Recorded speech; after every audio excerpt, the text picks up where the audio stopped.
하나님은 영이시니 예배하는 자들은 영과 진리로 예배할지니라.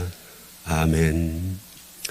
사랑의 아버지 하나님, 하나님의 크신 은혜와 하나님의 놀라우신 은혜를 찬양합니다. 오늘은 하나님, 우리의 예배가 회복되기를 소망하며 하나님께서 이 땅에 성령 강림을 통하여 하나님의 교회를 시작하게 하신 아름다운 성령 강림 주일에 우리 사랑하는 성도들이 사모하는 마음으로 함께 나와 하나님께 예배합니다. 우리의 예배를 꼭 하나님이 받아주시고 오늘 예배를 통하여 우리의 마음에는 평안함이 가득하게 하시고 우리의 삶에는 하나님의 치유와 윤택하심이 넉넉하게 임하게 하여 주시고 이 땅에 무엇보다 회복의 역사가 일어날 수 있도록 하나님께서 역사하여 주시옵소서. 오늘도 이 예배를 통하여 하나님의 영광을 받으시고 우리 모두에게 영적으로 육적으로 강건하도록 역사하여 주시기를 간절히 소망하오며 예수님의 이름으로 기도하옵나이다. 아멘. 우리 같이 186장 1절 2절 찬양을 하나님께 드립니다.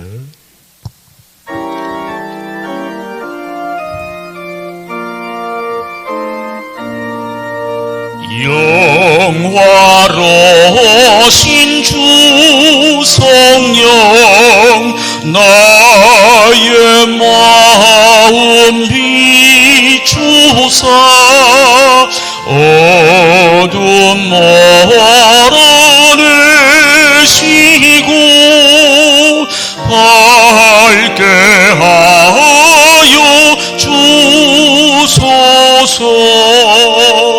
전능하신 주 성령 성결하게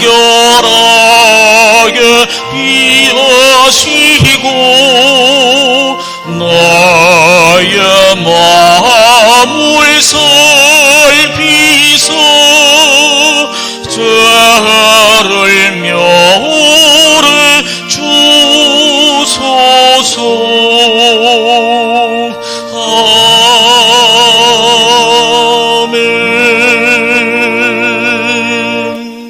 우리 같이 사도신경으로 우리 신앙을 하나님께 고백합니다. 나는 전능하신 아버지 하나님 천지의 창조주를 믿습니다. 나는 그의 유일하신 아들 우리 주 예수 그리스도를 믿습니다. 그는 성령으로 잉태되어 동정녀 마리아에게서 나시고 본디오 빌라도에게 고난을 받아 십자가에 못 박혀 죽으시고 장사된 지 사흘 만에 죽은 자 가운데서 다시 살아나셨으며 하늘에 오르시어 전능하신 아버지 하나님 우편에 앉아 계시다가 거기로부터 살아있는 자와 죽은 자를 심판하러 오십니다. 나는 성령을 믿으며 거룩한 공교회와 성도의 교제와 죄를 용서받는 것과 몸의 부활과 영생을 믿습니다. 아멘. 우리 같이 52장 4절 찬양 드리면서 헌금을 봉헌합니다.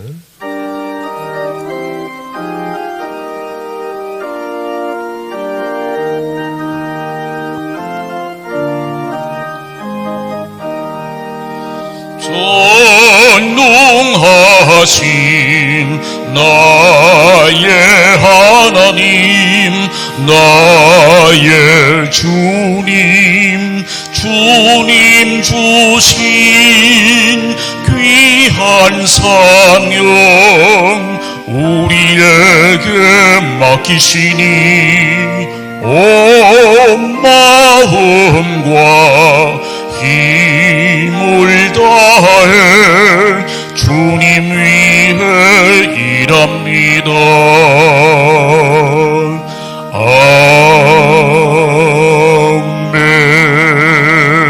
아멘. 사랑의 아버지 하나님, 하나님의 크신 은혜와 하나님의 놀라우신 사랑을 찬양합니다.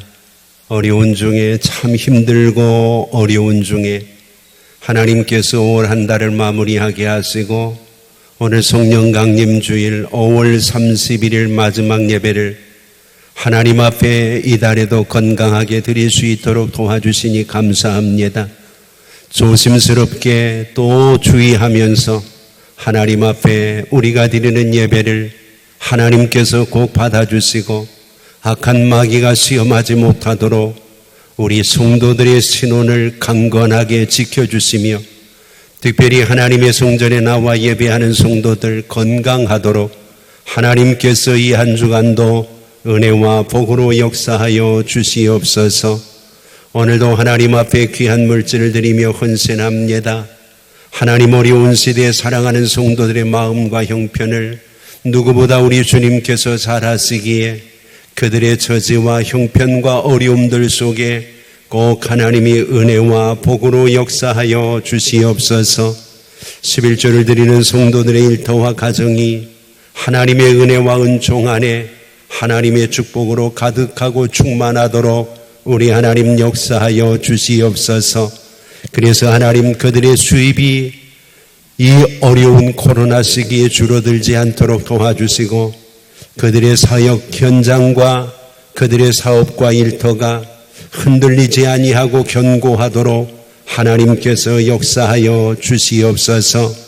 아버지 하나님 가정에는 평안함이 넘치게 하시고 꼭 하나님 앞에 헌신하는 종들이 건강하게 이 시대를 살아가며 하나님의 선한 일을 잘 감당해 나갈 수 있도록 인도하여 주시옵소서. 하나님 앞에 감사의 마음들을 드립니다. 생일을 감사하며 하나님께서 새로운 한 달을 주신 것을 감사하며 우리의 주변에 여러 가지 감사의 조건들을 찾아 헌신하는 성도들 하나님께서 일일이 기억하여 주시고 하나님의 귀한 은혜와 복으로 꼭 갚아주시고 채워주시옵소서.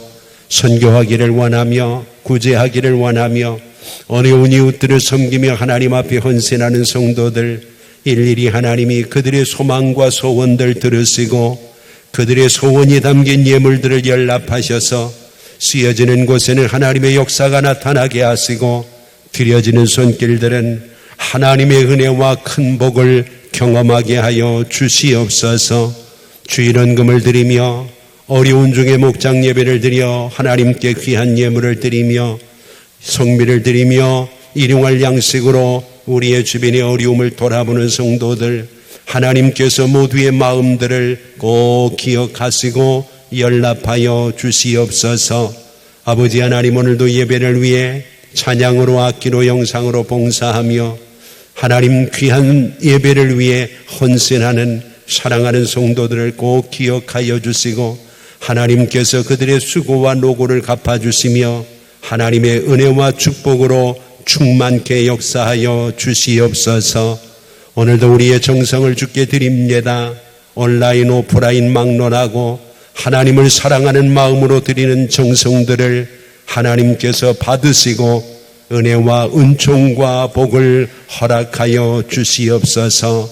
하나님께서 우리 모두와 함께 해주실 줄 믿고 예수님의 이름으로 축복하며 기도하옵나이다. 아멘.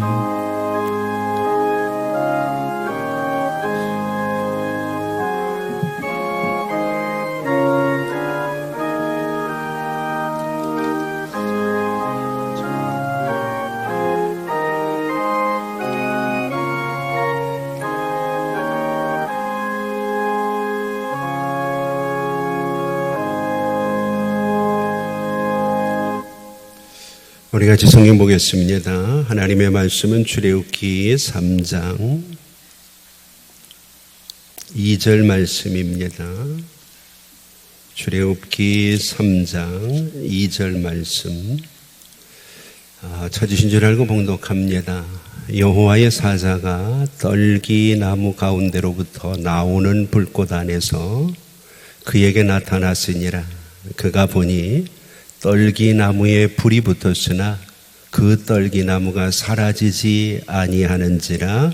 아멘. 오늘도 하나님의 각별하신 은혜와 하나님의 귀한 사랑이 여러분 모두에 가득하고 여러분들의 가정과 일터에 하나님의 회복과 치유의 역사가 꼭 임하는 아름다운 은혜가 있기를 바랍니다. 오늘 세상 사람들은 운명이라고 이야기하고 우리 믿는 사람들은 하나님의 섭리라고 이야기하는 인생사는 누군가의 만남으로부터 시작된다는 것을 우리는 잘 압니다. 세상에 태어나기 위해서는 부모를 만나야 되고 또 아름다운 인간으로 성장하기 위해서는 스승을 만나야 되고 함께 더불어 살아가기 위해서는 좋은 친구와 이웃들을 만나야 되고 혼자 살아갈 수가 없으니까 한 가정을 이루고 행복하게 서로 도우며 살 수 있도록 하나님께서는 부부를 만나게 하십니다. 그러나 모든 인생의 하나님의 섭리와 인간의 운명은 결정적인 만남을 통해서 시작될 수가 있죠. 그 만남을 우리는 하나님과의 만남이라고 얘기합니다. 모세의 나이가 지금 80이거든요. 근데 80을 돌아보면 정말 그렇게 내놓을 만한 그의 인생의 이력들이 별로 없습니다. 그런데 오늘 본문에서 그가 하나님을 만나게 됩니다.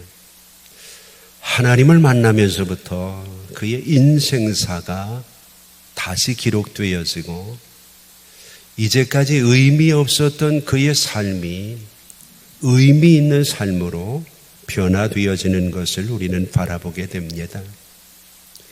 오늘 이 시간에 진지하게 한번 우리가 물어봅시다.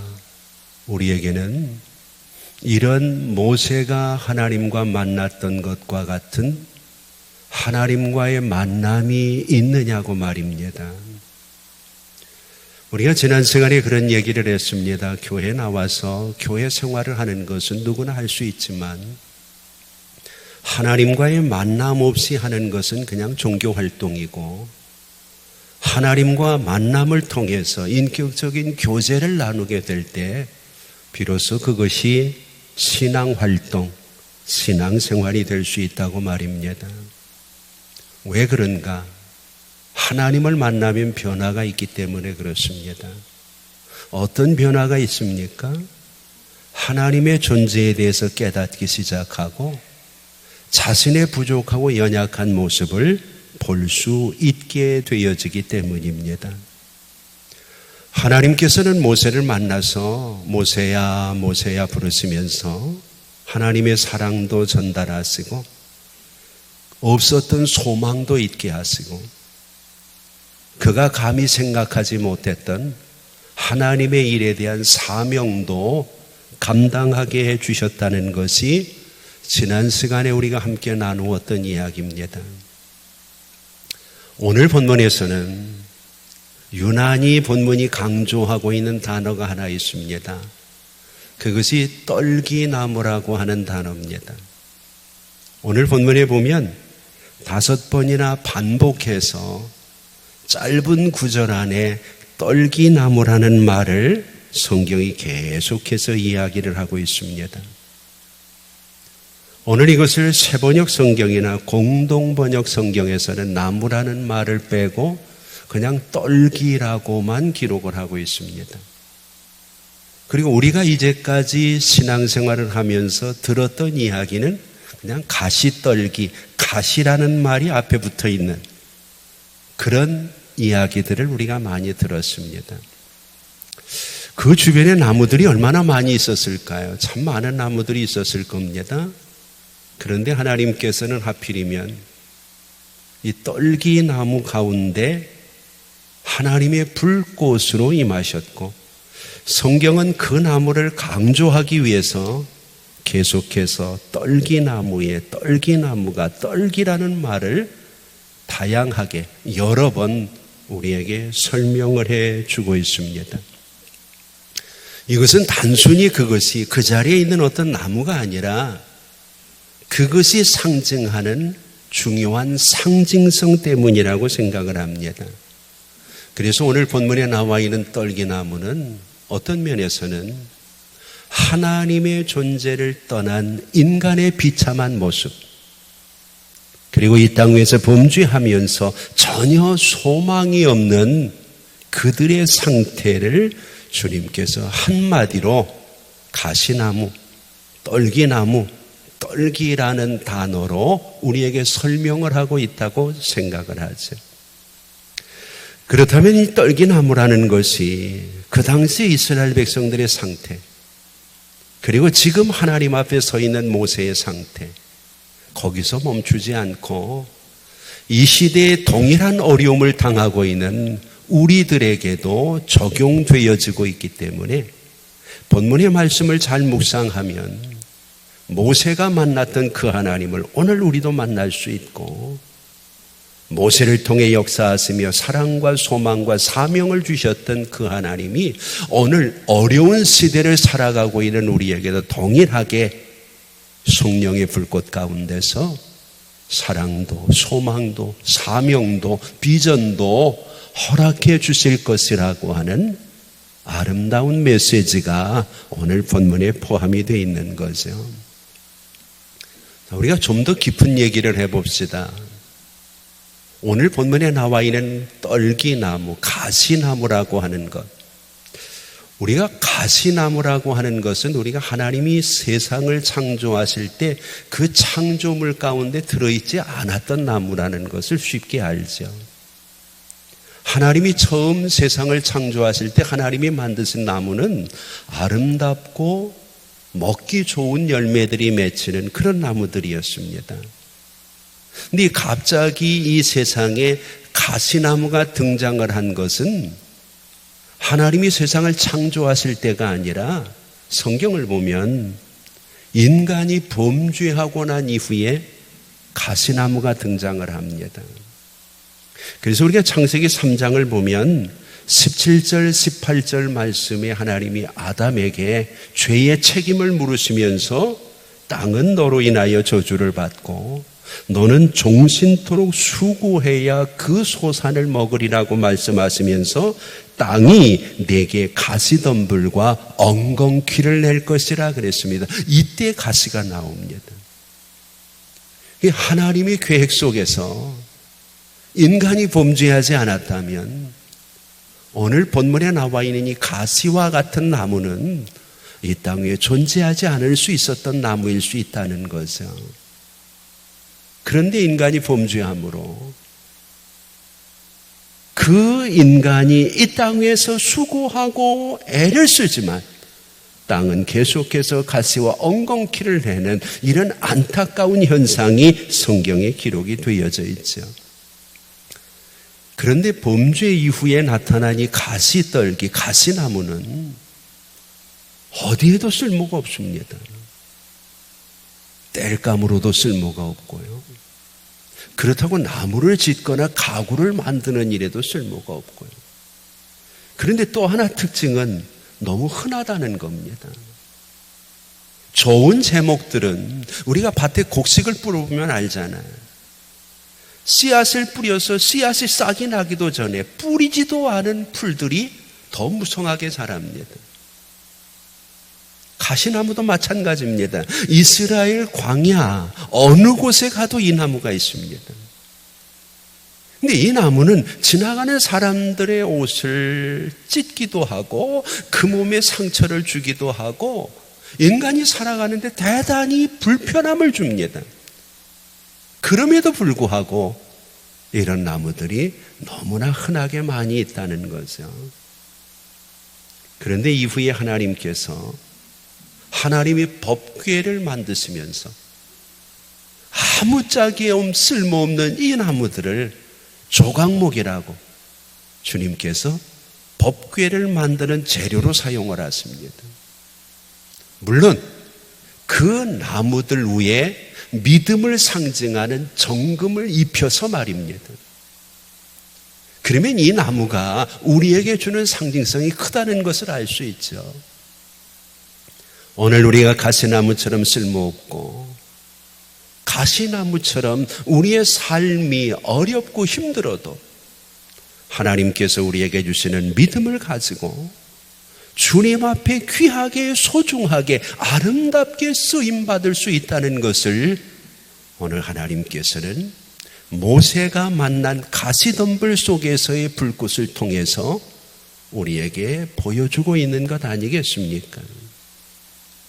오늘 우리 인생이 가시와 같더라도 어디도 쓸모가 없고 어디에도 쓸데가 없고 나 같은 인생은 너무나 흔한 인생이라 독특하고 개성도 없지만 중요한 것은 그 가시덤불 속에 하나님의 성령을 상징하는 불꽃이 임하게 될 때 놀라운 역사를 일으키고 그 어려움 속에 있는 이스라엘을 구원할 수 있는 모세의 사명을 일깨울 수 있었던 것처럼 오늘 성령 강림 주일에 내 인생의 가시 같고 우리의 주변에 가시 같은 어려움들이 많을지라도 하나님의 성령이 우리에게 임함이 오늘 우리에게도 새로운 하나님과의 만남, 새로운 하나님과의 역사, 우리가 상상할 수 없었던 놀라운 하나님의 일들이 분명히 하나님의 섭리 속에 벌어질 수 있다는 것을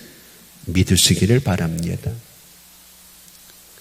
이제까지 내가 너무나 많은 인생을 낭비했다고 너무 걱정하지 마세요. 모세는 인생의 황혼역입니다. 80살입니다.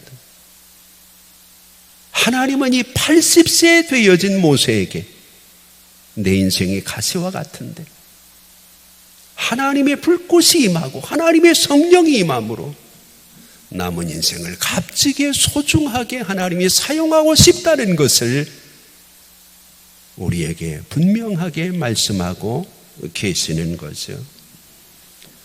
오늘 여러분 모세의 인생은 이 하나님과의 만남으로부터 새로운 인생 역사를 쓰기 시작하는 것을 우리는 알 수 있습니다. 비록 코로나로 인해서 우리의 삶이 버겁고 우리의 주변의 환경이 가시처럼 우리를 자꾸 힘들게 하고 어려울지라도 우리가 오늘 성령 강림 주일에 하나님의 성령이 임함으로 인하여 오늘 본문 마지막 부분에 성경은 이렇게 얘기를 하잖아요. 떨기나무에 불이 붙었어요. 그러나 그 떨기나무가 사라지지 않았다 그렇게 얘기합니다.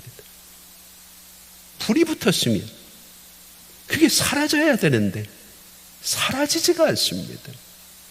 오늘 하나님의 성령이 내게 임하면 내가 사라지는 것이 아니라 그 성령의 역사가 나를 통해서 놀라운 일들을 이룰 수 있다는 확실한 믿음을 가지고 오늘도 하나님의 그 역사를 기대할 수 있는 우리가 되기를 원합니다. 자, 이제 그러면 그 당시의 상태를 한번 좀 우리가 생각을 해볼까요? 먼저 이스라엘이라는 하나님이 선택한 백성이죠.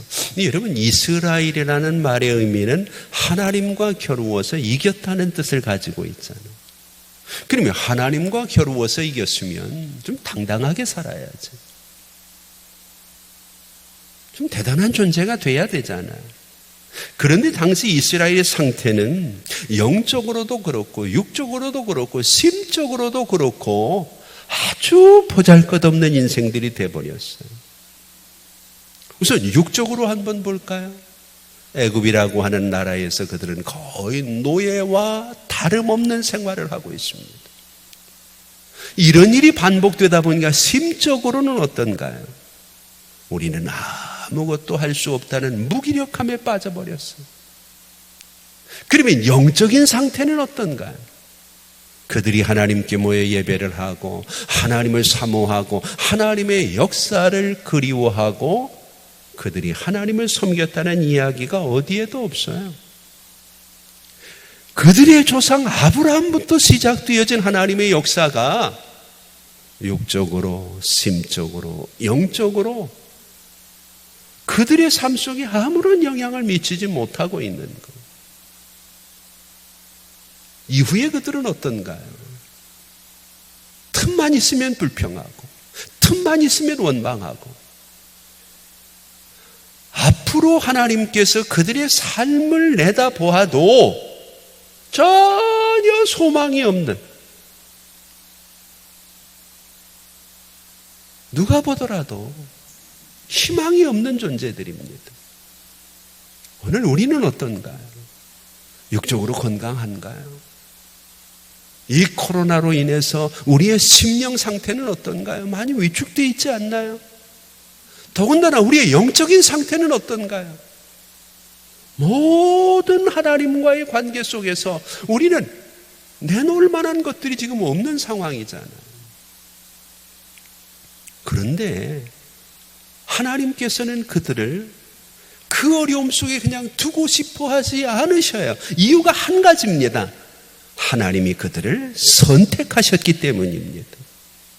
오늘 우리도 마찬가지입니다.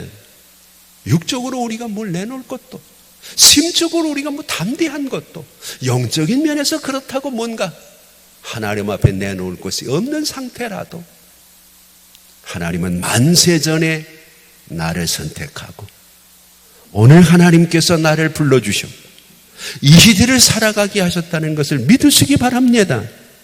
하나님은 어떤 조건 때문이 아니라 하나님이 우리를 선택하셨다는 것 때문에 하나님은 이스라엘 백성들을 포기하지 않으시고 오늘 가시 속의 불꽃으로 너희가 비록 가시 같은 존재고 너희의 환경이 비록 가시던 불처럼 너희의 삶을 어렵게 할지라도 하나님이 성령의 불꽃으로 다시 회복될 수 있다는 소망을 던져주고 있는 거죠. 그러면 하나님 앞에 지금 서 있는 모세의 상태는 어떤가요? 이스라엘이 하나님과 겨루어 이겼다는 뜻을 가졌다면 모세라는 뜻은 뭔가요? 물에서 건졌다는 거죠. 선택하신 하나님이 우리를 구원하신 거예요. 모세에게 내놓을 수 있는 것은 아무것도 없습니다. 먼저 육적으로 한번 볼까요? 자기 말 맞다나 입술이 뻣뻣하고 혈기가 많은 사람이 모세입니다. 그래서 그는 자기 감정을 주체하지 못하고 사람을 죽이기도 하고요. 마지막 땅에 가나안 땅에 들어가기 직전에도 그가 하나님 앞에서 혈기를 부리다가 결국은 가나안에 들어가지 못하고 느보산에서 그의 생을 마감하게 되는 것이 모세입니다. 심적으로는 어떤가요? 오늘 그는 대단히 부정적입니다. 물론 외롭기 때문에도 그렇지만 왕궁에서도 버림받았죠. 자기 백성 히브리 민족들에게서도 버림받았죠. 미디안 족속들에게도 사람 대접 못 받죠. 그래서 오늘 하나님께서 그에게 사명을 맡기시지만 모세는 난 못합니다. 안 됩니다. 내가 할 수 없습니다. 모세가 하는 이야기는 예가 없었어요. 그럼 영적으로는 어떤가요? 물론 우리가 성경을 보면 모세가 믿음의 울타리 안에서 성장할 수 있도록 하나님이 얼마나 배려를 많이 하셨는지 몰라요. 히브리서 11장 23절을 보면 모세가 태어났을 때 성경은 믿음으로 모세가 났다고 얘기를 해요. 24절을 보면 모세가 자라날 때에 믿음으로 모세가 장성했다고 얘기를 해요. 27절을 보면 애굽을 떠나서 하나님의 백성들과 함께 고난을 당하는 것도 성경은 믿음으로라고 기록을 하고 있어요. 그런데 이상하게 믿음으로 태어났고 믿음으로 장성했고 믿음으로 행한다고 하는 그 모세가 오늘 본문에 보면 전혀 믿음의 사람으로 살아가지 못하는 모습을 우리가 바라볼 수밖에 없어요. 믿음이 있다고 하면서 거룩한 게 뭔지 몰라요. 믿음이 있다고 하면서 하나님에 대한 만남의 경험이 없어요. 그래서 하나님이 모세를 만나서 가장 먼저 하시는 메시지가 신을 벗으라는 거죠. 우리가 신을 벗는다는 것은 지난 시간에도 함께 이야기를 했습니다. 오늘 하나님께서 모세에게서 신을 벗기시는 이유를 학자들은 저 나름대로 해석을 하지만 몇 가지로 해석을 할 수가 있죠. 좀 후에 이제 그 부분에 대해서는 함께 깊은 이야기들을 나누려고 합니다. 자, 이제 중요한 것은 이스라엘의 상태도 살펴봤잖아요. 모세의 상태도 살펴봤잖아요. 그러면 우리의 상태가 어떠냐는 거죠. 나는 하나님 앞에 쓰임받는 백향목이고 하나님 앞에 쓰임받는 감람나무이기를 누구나 원하잖아요. 근데 어떻게 자신이 있으십니까? 하나님, 나는 하나님께서 나를 안 쓰시면 하나님이 손해입니다. 나 같은 좋은 제목이 어디 있으면 이렇게 자신 있게 얘기할 수 있느냐는 거죠. 근데 의외로 우리도 이스라엘 백성들의 상태나 모세의 상태와 별반 다르지 않다는 것은 부정할 수 없는 현실이죠. 그런데 하나님이 우리에게 이렇게 말씀을 하십니다. 고린도전서 1장 27절 그리고 28절 29절을 보면 그러나 하나님께서 세상에 미련한 것들을 택하여 지혜 있는 자들을 부끄럽게 하시고 세상에 약한 것들을 택하사 강한 것들을 부끄럽게 하려 하시며 하나님께 세상에 천한 것과 멸시받는 것들과 없는 것들을 택하사 있는 것들을 폐하려 하시나니. 중요한 결론을 말씀하십니다. 이는 아무 육체도 하나님 앞에서 자랑하지 못하게 합니다. 이스라엘이나 모세나 오늘 이 시대를 살아가는 우리나 하나님 앞에 자랑할 게 별로 없다는 거예요. 근데 중요한 것은 그들을 통해서 하나님이 역사하신 것처럼 이 시대에 하나님은 우리를 통해서도 놀라운 역사를 준비하고 계시다는 거죠. 그래서 베드로전서 2장 7절은 건축자들의 버린 모퉁이 돌을 하나님이 집을 세우시는 일에 사용을 하십니다. 세상에서 버림받았다고, 세상에 소망이 없다고, 우리가 가지고 있는 것들이 흔들린다고 낙심하고 좌절하고 포기하지 말라는 거예요. 하나님의 손에 붙들리면 가시떨기에도 하나님의 불이 임할 수 있고 아무 쓸모없는 연약한 이스라엘과 모세도 나이와 환경과 관계없이 하나님이 놀랍게 사용해 주신다는 겁니다. 그러면 우리는 모두가 나는 그렇게 쓰임받기를 원하고 내 인생은 그렇게 달라지기를 소망합니다. 그런데 안 달라지거든요. 안 되거든요. 그 이유가 뭘까요? 하나님은 그 많은 이스라엘 중에서 모세를 선택했어요. 그리고 그 모세를 통해서 오늘 우리에게 주시려고 하는 교훈이 있습니다. 우리가 가시 같은 존재라는 것을 인정한다면 이제는 모세가 어떻게 하나님께 쓰임을 받을 수 있었는지를 주목해야죠. 자, 오늘 본문을 한번 자세히 봅시다. 4절 말씀입니다. 여호와께서 그가 보려고 돌이켜 오는 것을 보셨다, 그렇게 얘기를 합니다. 많은 사람 중에서 하나님이 모세를 부르셨는데 모세가 행한 중요한 첫 번째 일이 돌이켜 오는 것이라고 성경은 얘기를 해요. 오늘 여러분, 우리가 하나님의 역사를 경험하기 위해서는 돌이켜 오는 것, 하나님이 무엇을 보시느냐에 관심을 가져야 돼요. 아무리 우리가 세상에 성공하고 아무리 세상에 잘났어도 하나님이 안 보시면 문제가 안 되잖아요. 근데 우리는 자꾸 하나님에게 뭘 보여주려고 합니까? 잘난 것, 똑똑한 것, 성공한 것. 근데 하나님은 모세에게 뭘 보셨습니까? 돌이켜 오는 것을 보셨다고 성경은 우리에게 이야기하고 있어요. 잘 나가는 모세를 본 게 아니라 돌이켜서 오는 모세. 돌이켜 온다고 하는 것은 방향을 바꿨다는 얘기입니다. 이제까지 세상을 향하였던 그가 하나님을 향하여 방향을 바꾼 거죠. 이때까지 양을 치며 살았던 그가 불꽃 속에 임한 성령의 역사를 향하여 그의 삶의 방향을 틀었다는 거죠.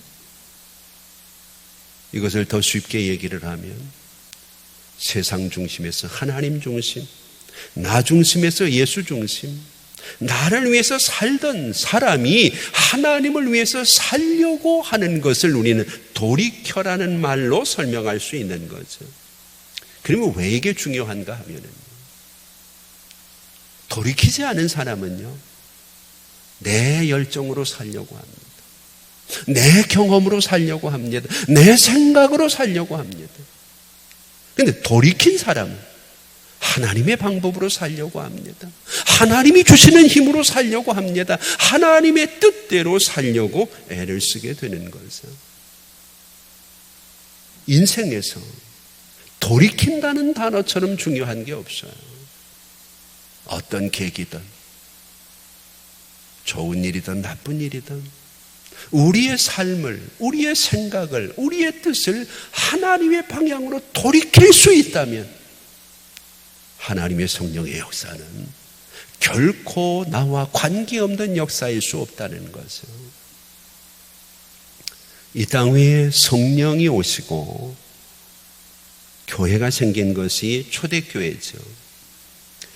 초대교회 성도들이 하나님의 복음을 듣기 시작할 때 베드로가 열심히 하나님의 복음을 전합니다.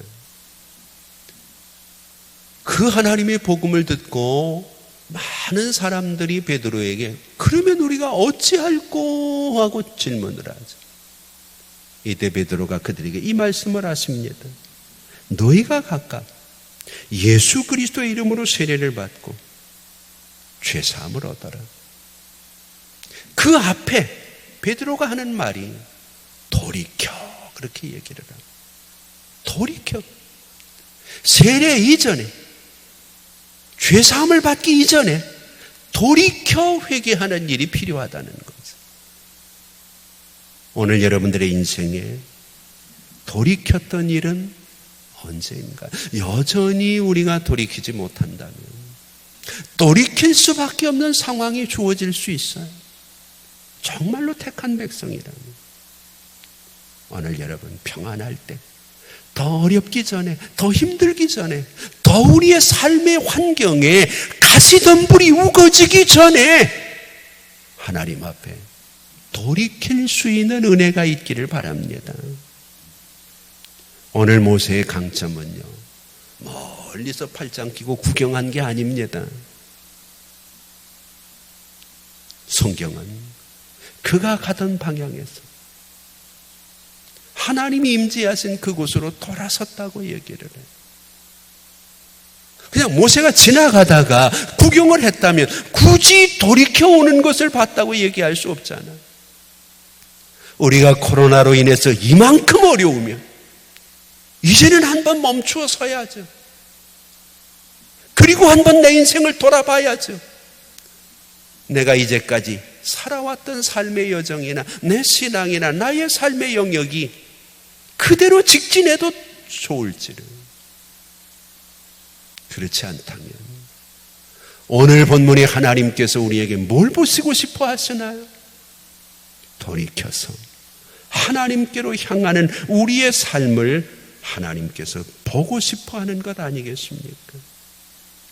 누가복음 15장을 보면 탕자가 아버지의 집으로 돌아가는 장면이 나와요.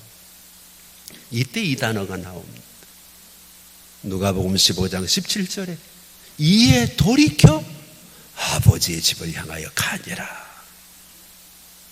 왜 돌이켰다는 말을 쓸까요?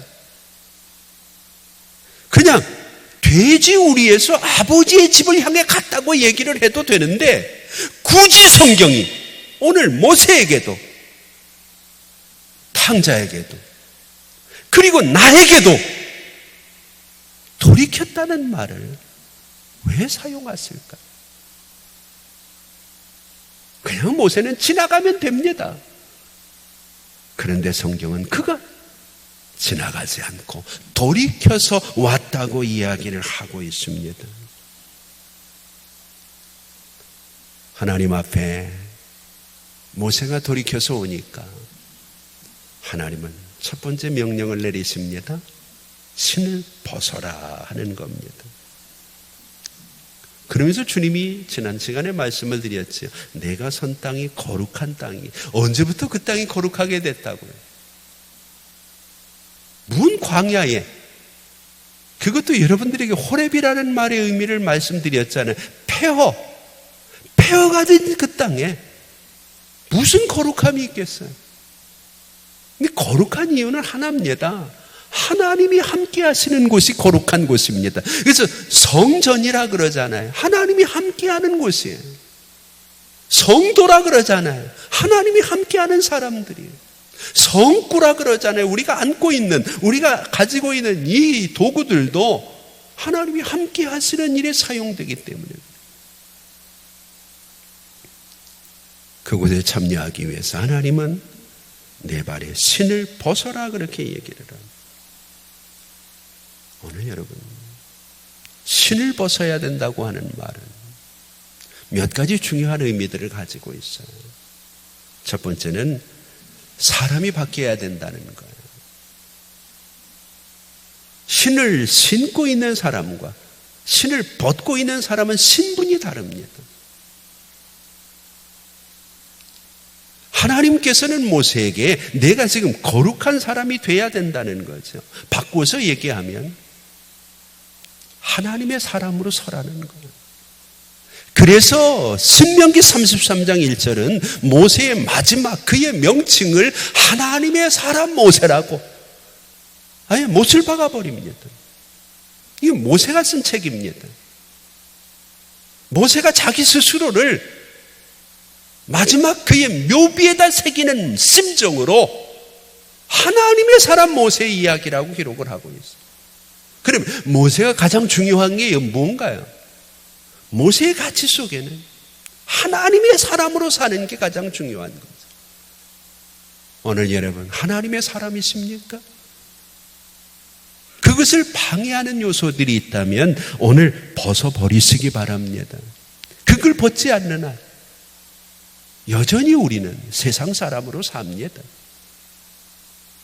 자기 주장 버리지 못하고 자기 고집 버리지 못하고 자기 생각 자기 뜻 꺾지 못하면 하나님의 명령에 순종하는 하나님의 사람이라고 이야기할 수가 없겠죠. 또 한 가지는 벗으라는 말 속에는 이제는 거룩한 일을 하라는 거예요. 사람도 바뀌어야 되지만 이 일도 바뀌어야 되는 거죠. 지금까지 내가 하던 일 말고 하나님이 그에게 맡겨주시는 새로운 일을 하라는 거죠. 되게 우리가 세상에서도 취직을 하려고 하면 이력서라는 걸 쓰잖아요. 이력서. 그죠? 이력서들을 씁니다. 이력서를 잘 쓰시는 분도 있지만 이력서를 잘못 써서 서류 심사에서 어려움을 당하는 분들도 있습니다. 이력서라는 말이 밟을 이자에 걸어올 역자에 글서자입니다. 그러니까 이력서라는 것은 다른 말로 하면 지나오면서 내가 밟아온 나의 인생이라는 거죠. 내 인생을 풀어서 쓰는 거예요, 이력서가. 그래서 이력서 한 장에 여러분들이 이때까지 밟고 살아온 여러분들의 인생이 모두 함축되고 묻어 있는 거죠. 지금 하나님께서 모세에게 새로운 이력서를 쓰라는 거예요. 네 발로 이제부터 밟는 것이 내 인생에 남을 이력이라는 거예요.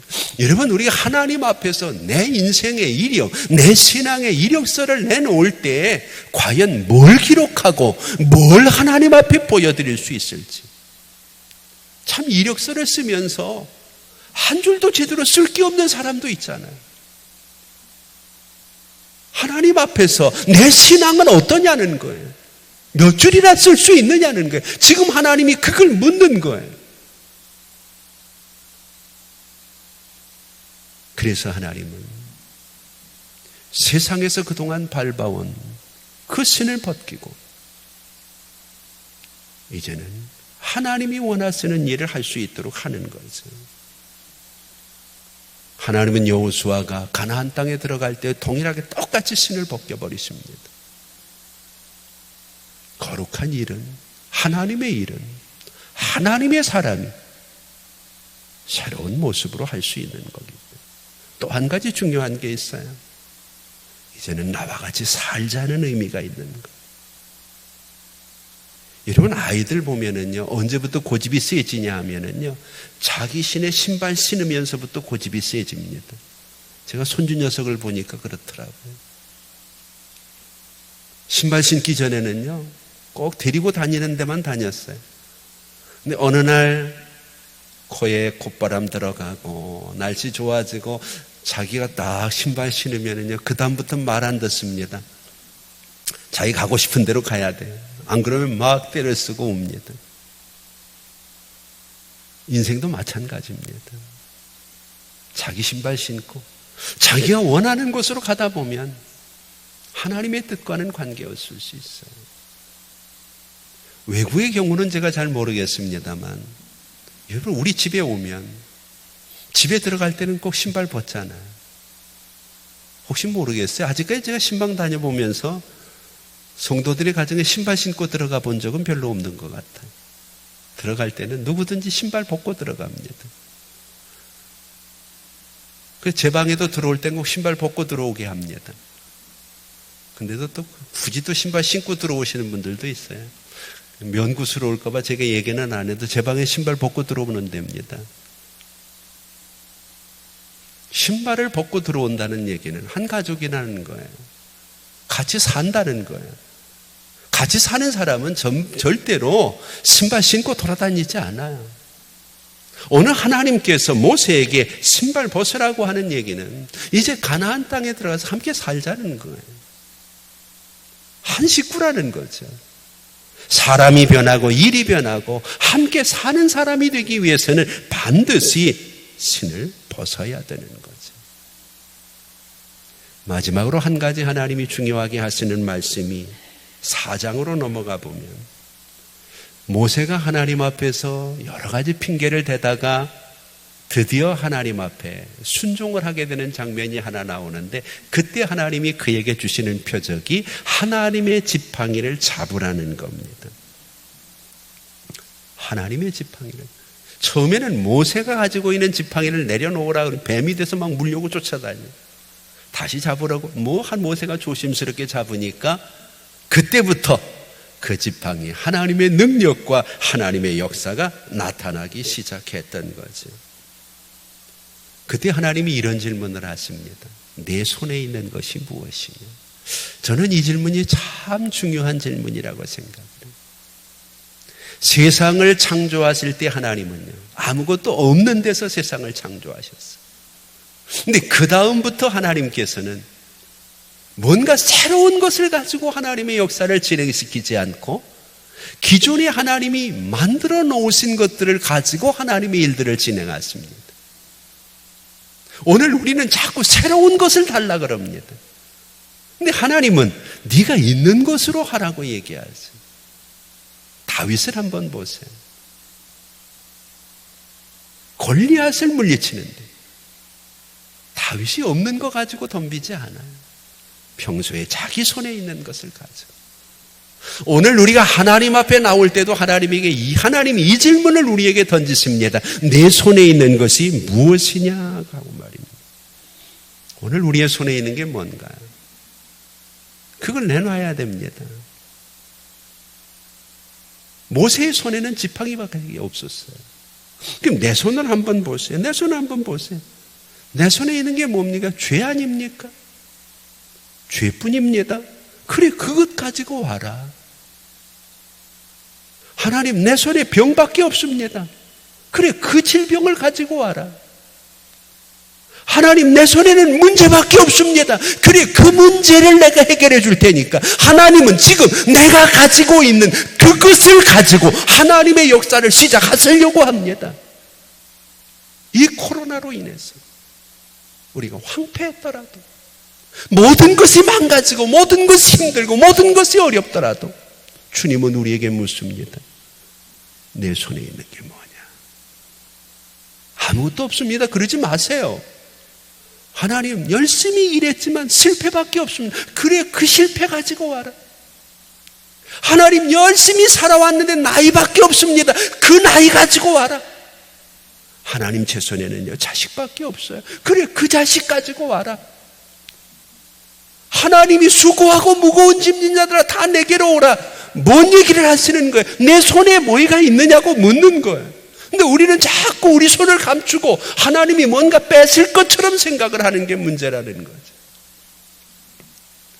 하나님이 손에 있는 모세의 지팡이 던지라는 거예요. 문제가 있으면, 실패가 있으면, 어려움이, 질병이 있으면 여러분들의 삶의 모든 것들을 하나님 앞에 던지세요. 그리고 하나님이 여러분들에게 지어준 하나님의 지팡이를 다시 잡을 수 있기를 바랍니다. 돌이키는 것, 벗는 것, 다시 잡는 것이 우리를 하나님의 사람으로 하나님 앞에 세워나갈 수 있는 아주 중요한 성령 강림절에 모세를 통해 우리에게 주시는 메시지가 아닐까 생각을 합니다. 이제 가장 중요한 것은 떨기나무가 사라지지 않았다는 겁니다. 이 사건 이후에 이스라엘 백성들은 수도 없이 하나님을 원망하지만 모세는 하나님을 한 번도 원망하지 않아요. 이스라엘 백성들은 수없이 하나님께 불평하고 하나님을 반역하지만 모세는 돌에 맞으면서도 하나님 앞에 엎드려서 하나님 앞에 순종합니다. 사라지지 않는 모세. 바로 이 사건 이후에 가시덤불에 임한 그 불꽃 속에서 사라지지 않는 떨기나무처럼 하나님의 역사는 놀랍게 모세를 통해 이어집니다. 이 시대에는 바로 저와 여러분들이 필요하기 때문에 하나님이 우리를 떨기나무로 쓰시기를 원합니다. 여러분들의 가정에, 여러분들의 직장에, 이 나라와 민족들, 세계 열방에게 우리 속에 임한 불꽃 같은 하나님의 성령을 보여주는 이 시대의 모세가 될 수 있기를 주의 이름으로 축복합니다. 우리 함께 하나님 앞에 찬양합니다. 오늘 우리가 함께 하나님 앞에 힘있게 드릴 찬양은 성령이 오셨네. 성령 강림절에 우리 함께 사모하면서 가시떨기 같은 내 인생에 성령이 오시기를 함께 소망합시다.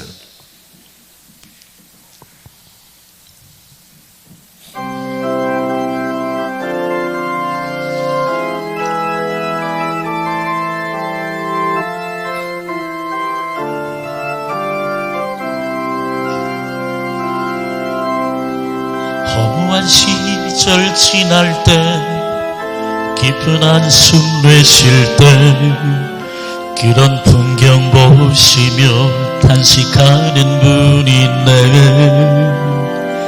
고와 같이 너희를 버려두지 않으리. 내가 너희와 영원히 함께하리라. 성령이 오셨네. 성령이 오셨네. 내 주에 보내신 성령이 오셨네.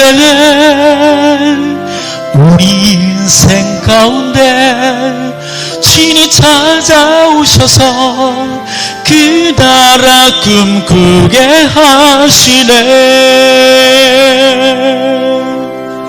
억눌린 자 갇힌 자 자유함이 없는 자 피난처가 되시는 성령님 계시네. 주의 영이 계신 곳에 참 자유가 있다네. 진리의 영이신 성령이 오셨네. 성령이 오셨네. 성령이 오셨네. 내 주에 보내신 성령이 오셨네. 우리 인생 가운데 친히 찾아오셔서 그 나라 꿈꾸게 하시네. 성령이 오셨네. 성령이 오셨네. 내 주에 보내신 성령이 오셨네. 우리 인생 가운데 친히 친히 찾아오셔서 그 나라 꿈꾸게 하시네. 이제는 우리 주 예수 그리스도의 은혜와 우리 아버지 하나님 극진하신 사랑하심과 성령님의 감화 감동 위로 교통하심이 이 세상이 가시덤불처럼 우리를 어렵게 힘들게 할지라도 그 가운데 불꽃으로 임하시는 성령의 역사를 경험하면 사라지지 않는 하나님의 사람으로 살 수 있음을 믿고 이 시대의 모세가 되기를 소망하는 사랑하는 성도들과 오늘 이 나라의 민족들 머리 위에 이제부터 영원토록 함께 있을지어다. 아멘.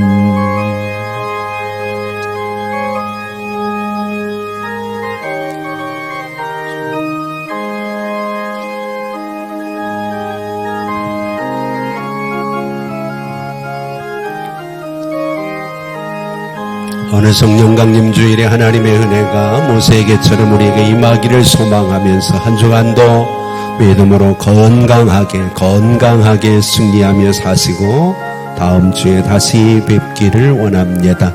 함께 기도하시다 자유롭게 돌아가시기 바랍니다. 아버지 하나님 감사합니다. 오늘도 우리가 하나님 앞에 나와 우리의 삶을 하나님 앞에 내려놓고 도우시고 함께 하시고 역사하실 하나님을 기대하며 아버지 하나님 앞에 간구합니다.